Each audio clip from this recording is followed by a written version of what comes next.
Saturnian had always known her path was set. Born into the rigid hierarchy of Saturn's orbital defense forces, her life was a meticulously structured sequence of training, simulations, and increasingly demanding combat exercises. She excelled not just in the cockpit of an assault fighter, where her reflexes were legendary, but also in the intricate technical bays, dissecting weapon systems and calibrating shield arrays with unnerving precision. Her loyalty was not questioned, it was assumed, a foundational pillar of the Saturnian military ethos. Her skills were honed in the vacuum between the rings, navigating asteroid fields and executing complex maneuvers that would make lesser pilots formation or lose control. Zara's call sign, Ring Ghost, was earned in skirmishes protecting Saturn's vast ice mines and atmospheric processing plants, slipping through enemy lines undetected before striking with swift, surgical force. She was a product of Saturn's cold, calculated efficiency, a perfect instrument of its will. The Saturnian military was a machine, vast and unforgiving, demanding absolute obedience and flawless performance. Rank was everything. Lineage meant little compared to demonstrated capability, but failure was met with swift, brutal consequence. Zara had climbed its ranks steadily, her technical brilliance matching her piloting prowess, earning her a coveted position in the elite vanguard squadrons, the first line of defense and offense. In the tense weeks following Emperor Troy III's death, Saturn had initially observed the escalating chaos with detached calculation. Their fleet, renowned for its advanced stealth technology and devastating railgun batteries, maintained a watchful perimeter. Zara, assigned to a long-range patrol vessel, felt the shift in the system's energy, a growing tremor of violence that even the disciplined Saturnian command couldn't fully ignore. Her quarters aboard the cruiser Titan's Shield were Spartan, functional, mirroring the planet she served. Yet, within the sterile confines, Zara spent hours poring over schematics, reverse engineering captured enemy tech data, and pushing the boundaries of what her fighter, a sleek black void serpent, was capable of. Her mind was as sharp a weapon as any in the Saturnian arsenal. Saturn's strategy, dictated from the icy, towering command centers, was one of calculated non-intervention, at least initially. They would protect their assets, observe the internecine slaughter of the other planets, and wait for the opportune moment to strike or negotiate from a position of overwhelming strength. This clinical approach was ingrained in Zara. Emotion was a weakness, distraction a path to ruin. Zara's expertise wasn't just in piloting. She was a ghost in the machine, capable of bypassing security protocols and extracting data streams that military intelligence officers couldn't even detect. This unofficial skill, developed out of curiosity and a need to understand the why behind her orders, set her apart, though it was a capability she kept hidden, a small rebellion in a life defined by strict adherence. Her commanding officer, Commander Valerius, a man carved from the same rigid stone as the planet itself, recognized Zara's exceptional talent. He pushed her relentlessly, seeing in her the epitome of Saturnian military perfection. "Your skills are a gift, Zara," he'd often say, his voice devoid of warmth. "Wield them for the glory of Saturn and nothing else." Life under Saturn's rings was one of stark beauty and harsher reality. The population lived under a strict caste system, resources meticulously allocated, individual freedoms, secondary to collective efficiency and military strength.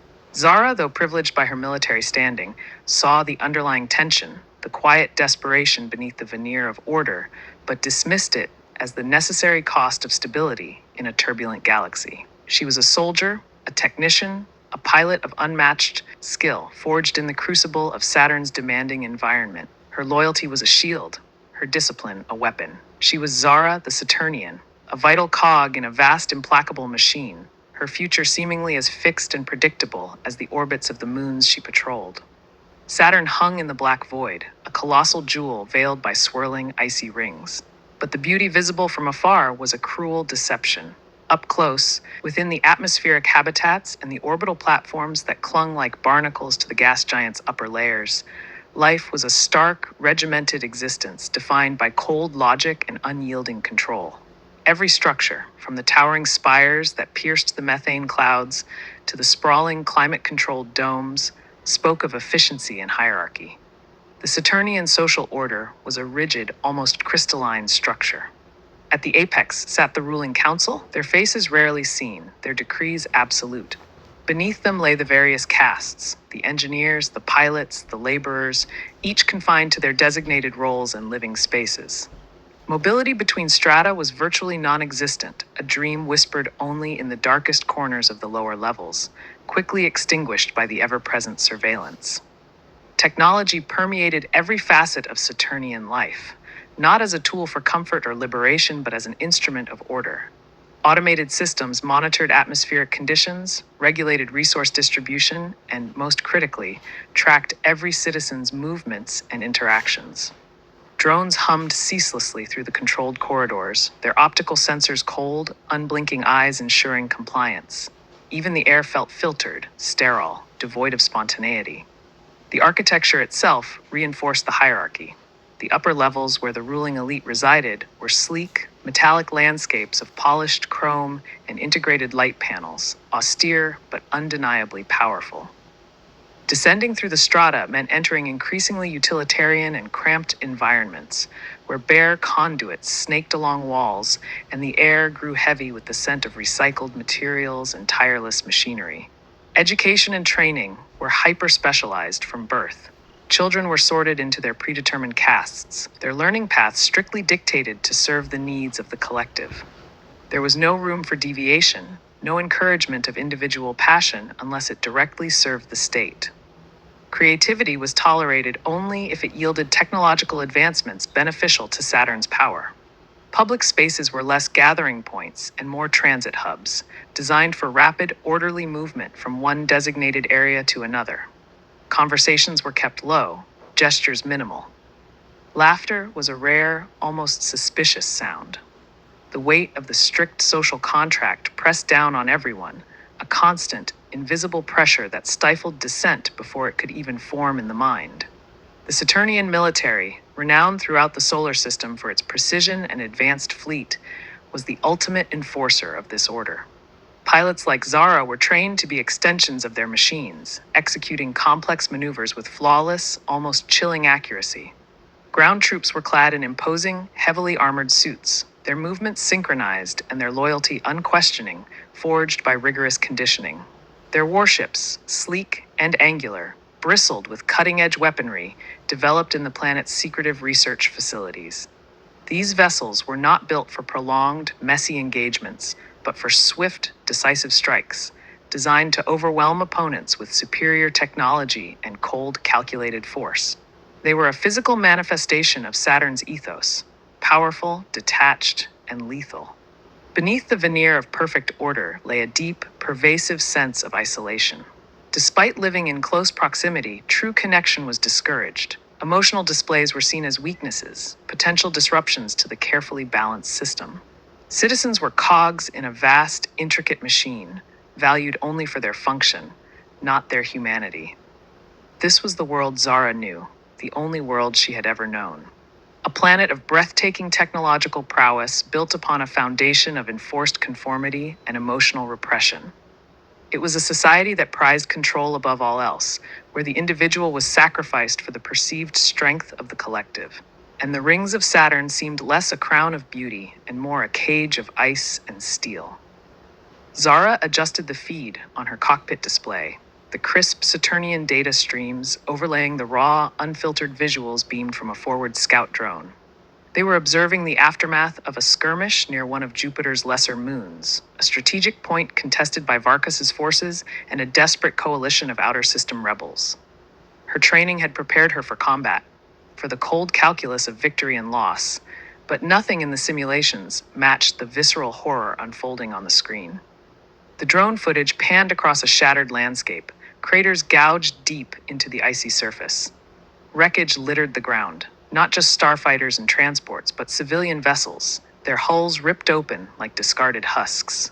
Smoke curled from ruined habitation domes, small fires still burning stubbornly against the vacuum. Her commander's voice crackled over the comms, cool and detached.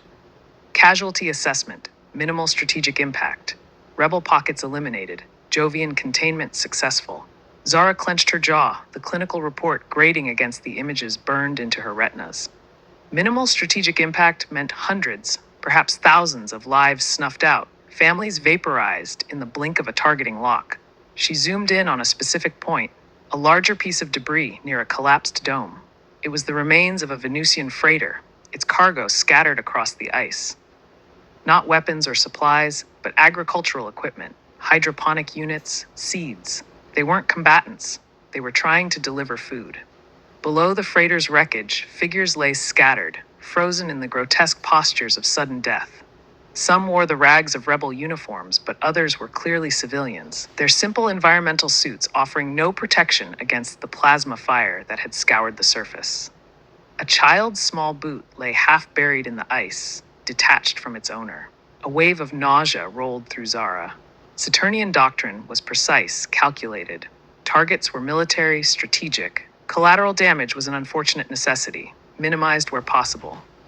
But this felt different.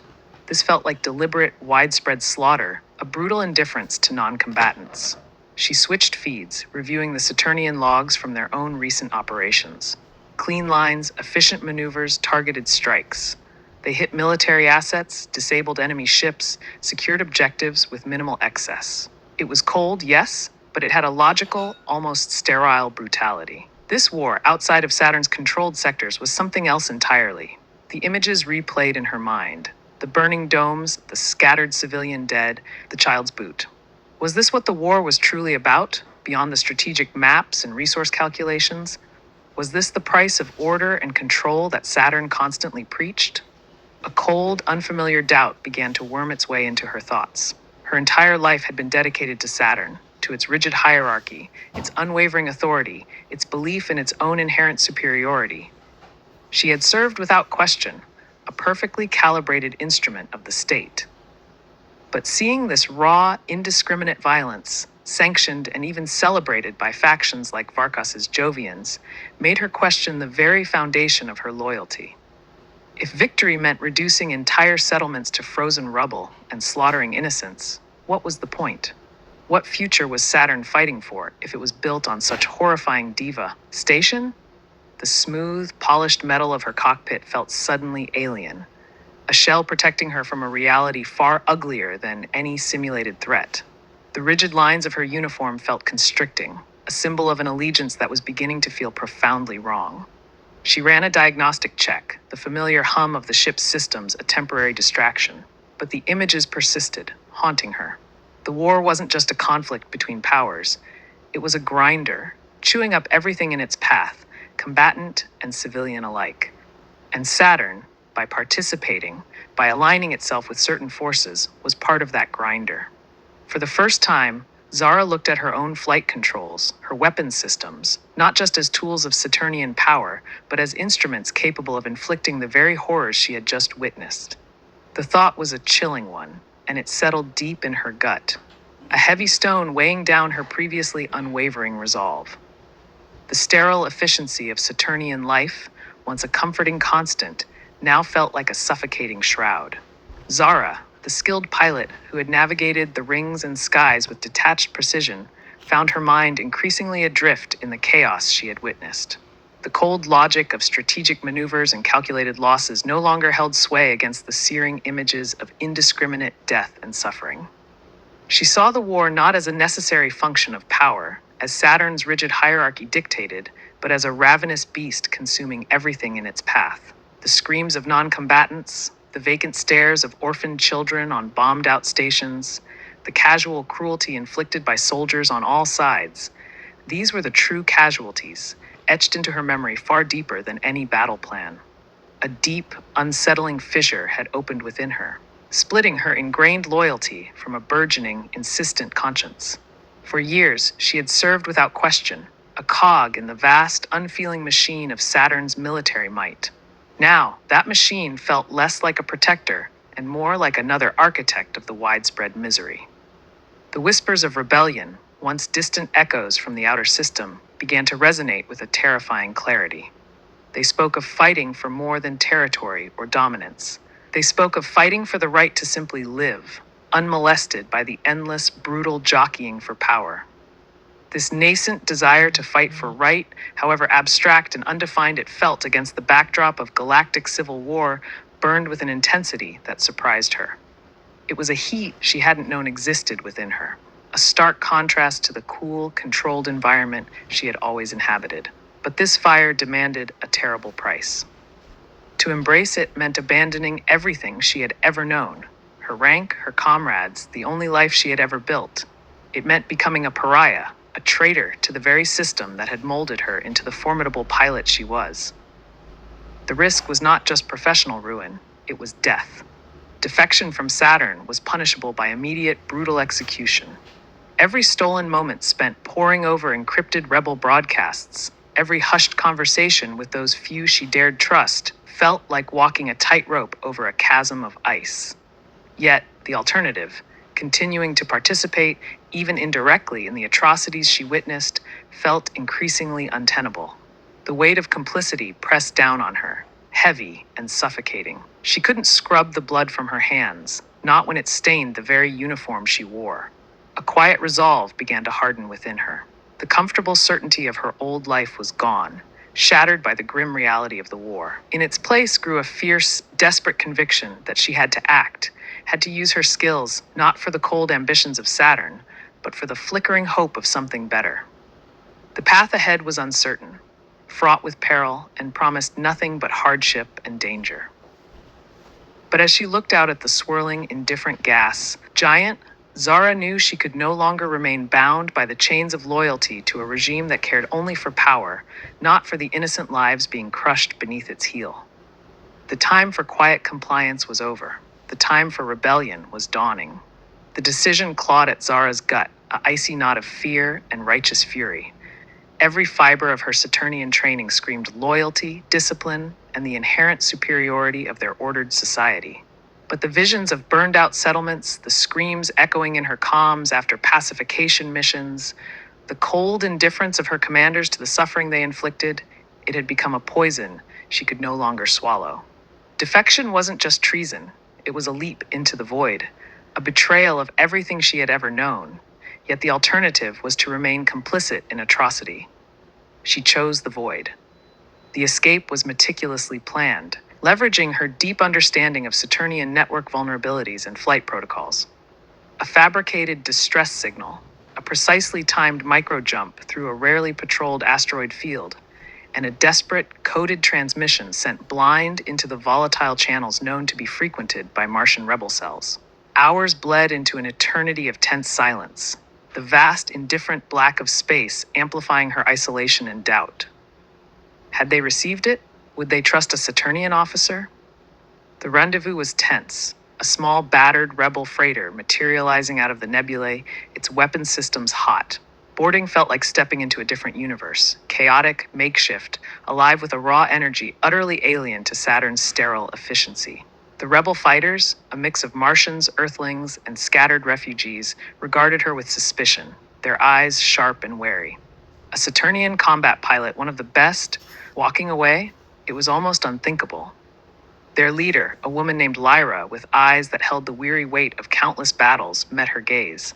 There was no warmth, only a cold assessment. Zara knew words wouldn't suffice. She bypassed pleasantries, pulling up encrypted data streams she had meticulously copied, schematics of Saturnian drone carriers, detailed troop deployment forecasts for the outer system, authentication codes for secure channels. It was a torrent of intel, the lifeblood of resistance. The room fell silent as Lyra and her technical officers scanned the data. Gasps erupted as they recognized troop concentrations they hadn't anticipated, identified weaknesses in Saturnian blockade patterns, and confirmed the existence of a new class of stealth drone they had only heard whispers of. Zara hadn't just brought information, she had brought a tactical advantage, a keyhole view into the enemy's mind, earned at the cost of her entire past. The immediate impact was tangible. Within days, rebel convoys rerouted, avoiding planned ambushes that Zara's data had revealed. A daring raid on a Saturnian fuel depot, previously deemed too risky, became feasible with her schematics of the facility's layout and security protocols.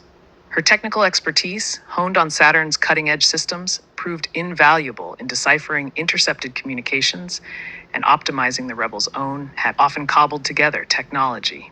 Yet integration remained a struggle. Decades of ingrained Saturnian doctrine didn't simply vanish.